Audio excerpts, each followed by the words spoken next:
Welcome to the Cabral Concept, where board-certified naturopath and integrative health practitioner Dr. Stephen Cabral shares how he was diagnosed at the age of 17 with a life-altering illness and given no hope for recovery. It was only after studying and traveling all over the world did he discover how to combine ancient Ayurvedic healing practices with state-of-the-art naturopathic and functional medicine to fully rebalance the body and re-energize it with life. It's time to discover how to get well, lose weight, and finally feel alive again. And now, here's your host, Dr. Stephen Cabral.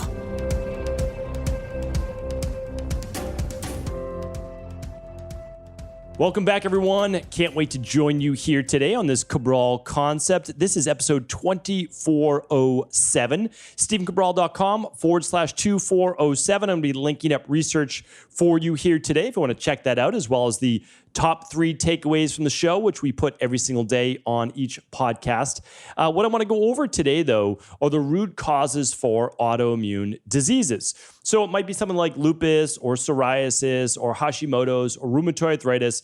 Name any one of your autoimmune-based diseases, and you're going to start to find what the true underlying root cause is. Now, again, this was known 30 plus years ago. It really was. Because when I was going to natural health practitioners over 25 years ago now, for my idiopathic immunological issues that conventional medicine couldn't figure out, they were already looking at the gut. You know, they knew this because it had been taught now for thousands of years, whether it's TCM, traditional Chinese medicine, Ayurvedic medicine, traditional naturopathy. Certainly, they've been doing a lot with it since the 1800s with traditional naturopathy and bioregulatory medicine.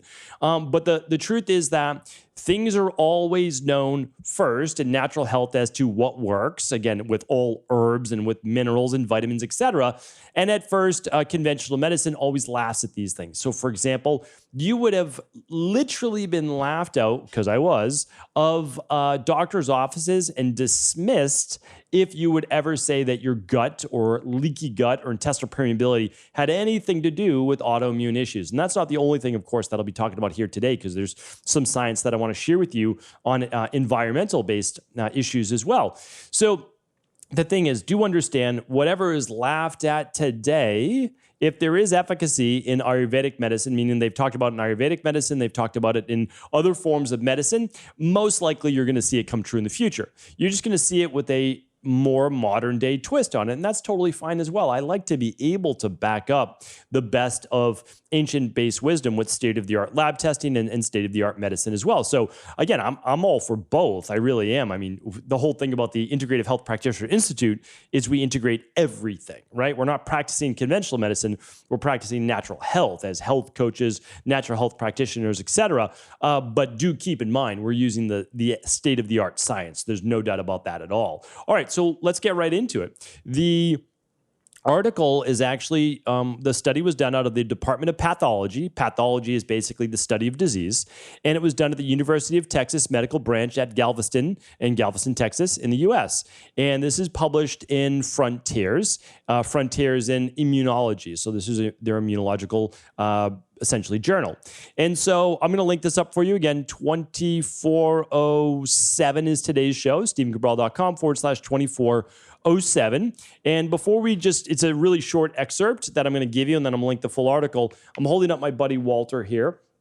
And so whenever I go over this inside of IHP or whatever, I like to be able to show you what's going on, because on the outside of this human, all you have is skin, basically. And sure, if you have some skin-based imbalances, you'll see something. But the problem is what we don't see is what's going on under the skin. And this is all the organs essentially under the skin.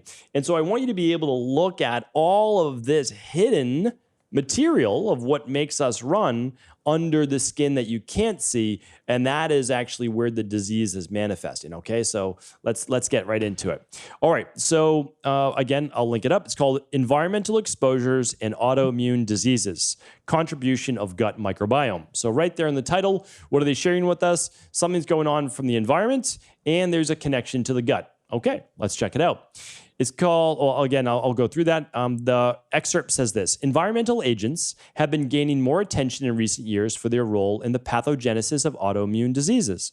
Increasing evidence has linked environmental exposures, including trichloroethene, which is TCE, silica, mercury, pristane, pesticides, and smoking to a higher risk for autoimmune diseases, just referred to as ADs.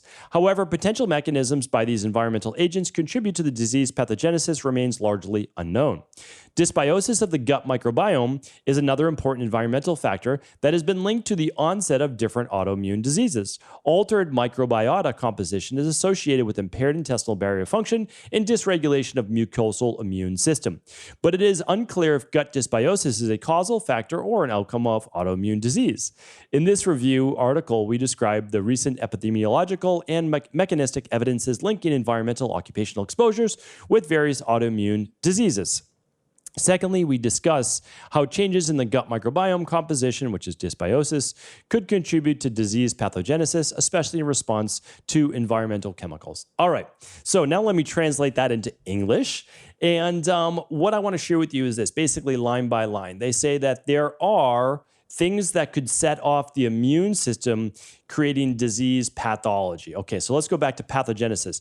Pathogenesis means something like mercury or pesticides or these basically part lubricants, which is called the pristane, or smoking. Again, we know I've talked about smoke many, many times in the podcast, and I'm telling you right now, there is no healthy smoke. All right, so there's no healthy smoke for the human body. All right, so here's the thing. When any one of these heavy metals or something gets into your body. Now, some are more natural than others. We're talking about synthetics. That's really more of the issue, although mercury, of course, in the environment's not good. But pesticide is synthetically made. We've talked about that before with glyphosate. Pristane is as well. And so what I want to share with you is this, though, is these chemicals get into this body through the eyes, nose, mouth, or transdermally through the skin, okay? So they can be ingested, they can be inhaled. It's not as likely to get it through your eyes, but you certainly can. There's mucous membrane there as well. And then what happens? Okay, what happens is it gets then absorbed into your bloodstream, all right? So when it gets absorbed into your bloodstream, it then takes a pass through the liver, and the liver filters as much as it can. Here's your liver right here. One of the reasons why we talk so much about doing a functional medicine detox every quarter, and they've been talking about this for thousands of years, seasonally detoxes, is that this liver, after a while, it's become congested. What does that mean? Well, you get thicker bile, etc., and it's not able to clean your blood as well. It's still doing it. It's still detoxing your body. I'm not saying that it's not, but it does not have the same ability to clean the body with what's called phase 1 and phase 2 detox as it has before. And I've explained that, and I give a whole free course on detox if you want to learn more about it. We'll try to link it up, but it's stevencabral.com/, well, just go to stevencabral.com/courses and you can click on the detox one, which is free. Okay, so basically these chemicals come from the outside world. We inhale them, or they get absorbed through the skin, or they're on our foods like pesticides, right? Okay, so now they come into the body, and all of them aren't able to be filtered by the liver and then move through our intestines out of our body, or filtered by the kidneys and moved out through the urine. So what happens is then these chemicals start to settle in. They may settle inside of the brain or fat tissue. Brain is predominantly fat, and same with the adipose tissue, and that creates inflammation and swelling too. It could lead to things like Alzheimer's, dementia, Parkinson's, with some of the nervous system as well, and it can certainly lead to weight gain, inflammation, puffiness, etc., higher levels of estrogen, higher levels of stress hormones like cortisol. We know that these things happen. Okay, but they can also settle into the thyroid, right? So we've got our thyroid right here. My buddy Walter here doesn't have any arms if you're watching this on video, but it could settle into the joints as well and cause something like rheumatoid arthritis. Again, we know these things to be true. But the other factor is this. It may actually accumulate in the biofilms of the intestines, or it may contribute to intestinal permeability. What does that mean? Well, my buddy here is a representation of a human, and small intestines about 20 feet or so long, large intestines about 5 or 6 feet long, and all of that can become more permeable, typically more the small intestine, but again, they both can become permeable. And when it becomes permeable, it allows then more bacteria. It allows undigested food particles, typically proteins, to get absorbed into the bloodstream. And that was the last part. So the exact line was altered microbiota composition. Microbiota is just the bacteria, the good and bad bacteria in your gut, is associated with impaired intestinal barrier function. Okay, that means that this barrier is basically a single cell that is semi-permeable. It allows the good stuff into your bloodstream and keeps the bad stuff inside your intestines, which is essentially the outside of your body. That's how it's supposed to be. And then So that's called the intestinal barrier. And when it becomes dysfunctional, it becomes wider. So there are wider gaps, so more proteins or bacteria can spill out or waste. And then the last part to their quote was, and dysregulation of the mucosal immune system. All right, well, what does that mean? Surrounding your intestines, and basically the ear, nose, and throat all the way down, is something called your mucus-associated lymphoid tissue. I've spoken about that before. It's called the MALT. And there's also something called the gut associated lymphoid tissue called the GALT. And what that is believe it or not, right here in your gut, basically from your rib cage down below your belly button, is 80% of the immune system lives in and around in that intestinal tract. And what happens is it's there because it gets first passed. It gets to try to grab onto and mark as an antigen or a pathogen as it comes through the intestines into your body. So that's very effective, and that's exactly how your body's meant to work. However, with increased intestinal permeability, or as they describe it, intestinal barrier function dysfunction, what happens is you have more spilling out. So the immune system, guess what? Becomes more aggravated, right? Why? What does that mean? Well, it's not more aggravated for no reason at all, right? Again, like conventional medicine, even though they have the research in front of them, they're even saying that it's true, still somehow believes that the immune system has become dysfunctional on its own. Like it's purposely doing this. No, it's not purposely doing this, right? We know it's not purposely doing this. Eventually, conventional medicine will come fully around to this. We know why it's doing it. Environmental toxins, that's one big reason. Infections can be another. And gut dysbiosis. Those are three of the main reasons. Those are three big reasons for autoimmune-based issues. Again, this is in the science. No one from natural health is making this up. This is actually the science. And it's stated right here, and I've stated it over and over. And again, the reason why I'm trying to be so forceful with this point is that we know how to fix autoimmune-based issues. Again, now I have to give you the disclaimer that we cannot treat any disease, no medical advice, no medical treatments, no medical cures, no medical diagnosis. All right, so those are the ones I have to give you. Again, what I'm sharing with you is that everything has an underlying root cause. All right. If you understand the underlying root cause, then you can work backwards. So if you have an autoimmune issue, what do you want to do? Like, again, like this is why we do the Cabral concept. It's because we want you to take actionable steps that I know will help you get your life back. They help me get mine back. I want to do the same for you. Again, my mentor helped me. I'm simply trying to pay it forward and help you as well. So what do you need to do? Well, you need to make sure that you are removing these heavy metals from your body. Okay? You need to make sure that you are rebalancing your gut and sealing up that gut wall. That's the first place to start for every human being. I would work on stress along with that. That's why people say, hey, if you can only do one thing, what would you do? I said, I can't just do one thing, but I can do two. I can work on the amount of stress a human being is under, and I can work on the amount of stress that their body is under, namely the gut. Right? So that's what we do. And so the best way possible would be to run the gut bundle or the big 5 labs. That's absolutely the best to do. You can find them at stephencabral.com/labs. You don't have to run them with us though. Just keep that in mind. My job is to bring you the information. You can do with it whatever you'd like. And you could run the labs with your naturopathic doctor. You could run them with an IHP level 2. You could run them with my team, the Equal Life team. Totally up to you.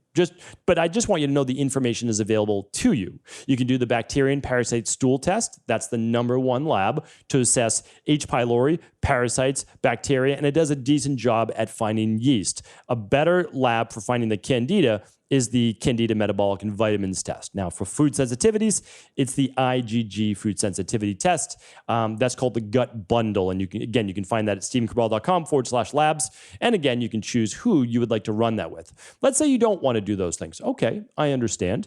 What you could do is a 21-day functional medicine detox. After that, you can do a heavy metal detox. Okay? And then at the same time or after it, you could do something called the CBO protocol and CBO finisher to rebalance the gut. How long would all of this take you? Well, about 21 days for the functional medicine detox. The heavy metal detox is about 6 weeks, but it's again, you can go about your life, right? You're literally going about your life and trying to lower your high mercury foods. And we teach you that's all free in these podcasts. And then the CBO protocol is 12 weeks. Okay, so you can do it concurrently with the heavy metal if you'd like to. It's totally up to you. But in the grand scheme of things, this is why I always tell people ask me all the time, how long will it take for me to get better? No doctor or health practitioner could possibly let you know that answer. It's not possible. What I can do, though, is tell you how long that these protocols take to work. And it's about 3 to 6 months. for an autoimmune, for a real big health issue. A lot of people have bloating, they have gas, etc. Okay, a lot of that can be fixed within 21 days, right? I mean, honestly. But for real autoimmune-based issues, about 3 to 6 months. How long did it take me? 6 months, right? I mean, that's what it took me when I found the right. It took me 10 years to find the right person. My mentor, Dr. Pete. I spent 10 years trying to get well. How long did it take me to get well? Well, you could say it took 10 years learning all these different things. And yeah, sure, that's part of it. I do agree with that. But 6 months on her protocols and I was better. Now, have I continued to get better since then? Of course. That's part of the journey that we're all on, right? We can get better and better and better. There's no doubt about that. My immune system got better and better and better over years, but I was better after 6 months. So that's the thing I want to share with you is that these things are possible. We've known the answers. We really have. We've known the answers. It was taught to me decades ago.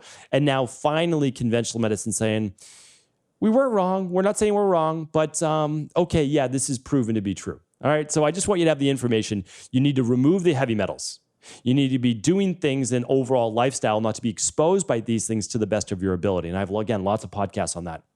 You can also, again, if you're someone that needs to be shown the data, I'm that person as well. I totally get it. You can run an environmental toxicity test. Again, that's at stephencabral.com/labs. You can check these out, but you can actually look for all of these glyphosate and toxins as well inside of your body. You can actually prove it to yourself if you want. Heavy metal tests, that's part of the big five. That's the minerals and metals test.